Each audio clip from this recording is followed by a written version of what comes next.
Isaiah chapter 66 concludes the book with a vision of finality, anchoring the prophecy's closing themes of divine authority and restoration. The text establishes a strict dichotomy between maternal restoration for the faithful and catastrophic elemental destruction for the rebellious. Isaiah chapter 66 verse 10 states, "Rejoice ye with Jerusalem, and be glad with her, all ye that love her. Rejoice for joy with her, all ye that mourn for her." This serves as a prophetic call for joy, specifically addressing those who deeply cherish the holy city. Historically, this celebration marks the transition toward a future restoration, following long periods of divine discipline and desolation. The text identifies the recipients of this promise by their previous state of grief, explicitly calling upon those who mourn for her. This shift from mourning to joy creates the baseline required for the eschatological promises that follow. Isaiah chapter 66 verse 11 states, "That ye may suck and be satisfied with the breasts of her consolations, that ye may milk out and be delighted with the abundance of her glory." The central prophetic metaphor personifies Jerusalem as a nursing mother, defining the city as a direct source of life and vitality for her inhabitants. The imagery of being satisfied represents the intake of essential spiritual nourishment required for survival. The phrase "breasts of her consolations" describes the specific mechanism through which gospel blessings and divine comfort are delivered. The secondary imagery of milking out refers to the physical safety and temporal provision found within the city's restored walls. This nourishment flows directly into the final promise of the verse, the abundance of her glory. Jerusalem acts as the conduit for these blessings, while the true source of this glory is the presence of the Lord. For the remnant of Israel, spiritual and physical satisfaction are only realized through this divine restoration of God's chosen center. The prophecy next defines the specific mechanics and scale of this promised peace. Isaiah chapter 66 verse 12 states, "For thus saith the Lord, Behold, I will extend peace to her like a river, and the glory of the Gentiles like a flowing stream. Then shall ye suck, ye shall be borne upon her sides, and be dandled upon her knees." The river simile implies that peace will be continuous and overwhelming, an unceasing flow of tranquility. This is paired with the glory of the Gentiles like a flowing stream. This imagery signifies the wealth, honor, and population of foreign nations flowing cooperatively into Jerusalem to sustain God's people. Isaiah chapter 66 verse 13 states, "As one whom his mother comforteth, so will I comfort you, and ye shall be comforted in Jerusalem."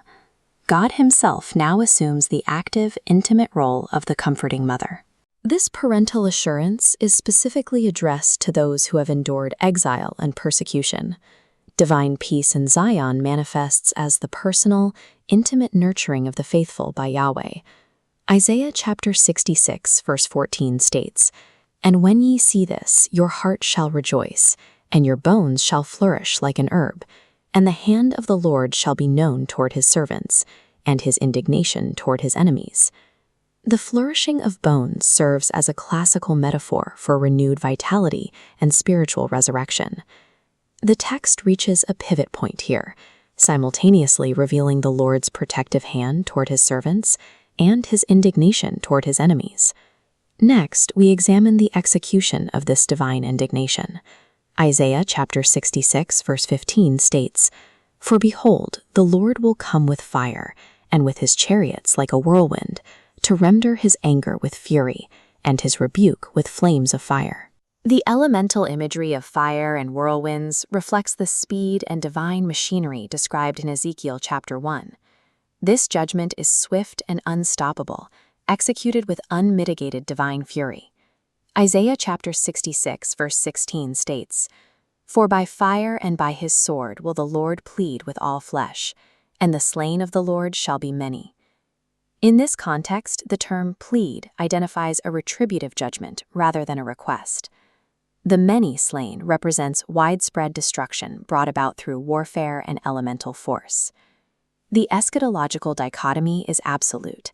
The same divine presence that acts as a river of peace to the righteous acts as a consuming fire to the wicked.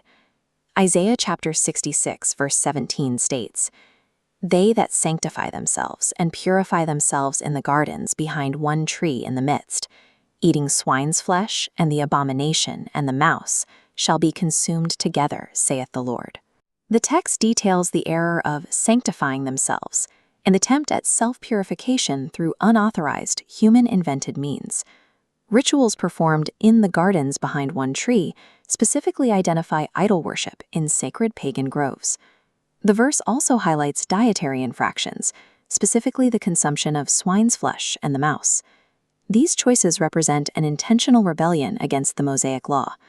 Consequently, all participants face unified and inescapable destruction.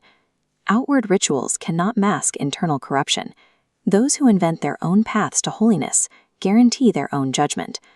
The following passage explains the culmination of these events. Isaiah chapter 66, verse 18 states, "For I know their works and their thoughts.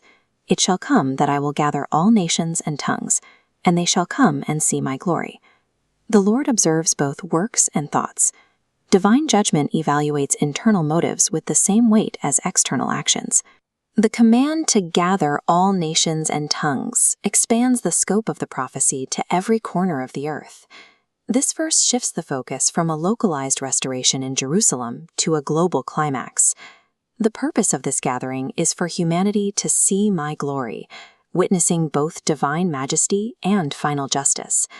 This concludes our overview.